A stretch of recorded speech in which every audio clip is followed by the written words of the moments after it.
সাত সকালেই সরগরম হয় মধুপুরের আনারস হাট। সকাল ৮টা বাজে কানায় কানায় পূর্ণ হাট। এখানে ওখানে স্তূপ করে রাখা আনারস দূরের পাইকাররা কিনছে আর পিকআপে বোঝাই করে নিয়ে চলে যাচ্ছে।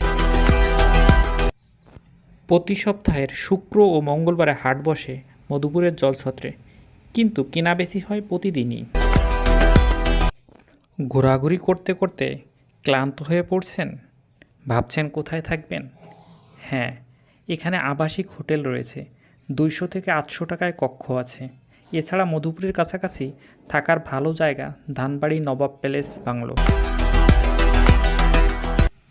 এছাড়া পূর্ব অনুমতি নিয়ে বন বিভাগের কোনো বিশ্রামাগারে থাকতে পারলে আপনার ভ্রমণ পরিপূর্ণ হবে। জাতীয় এ উদ্যানের ভিতরে জলই, মহুয়া, বকুল, চুনিয়া কটেজ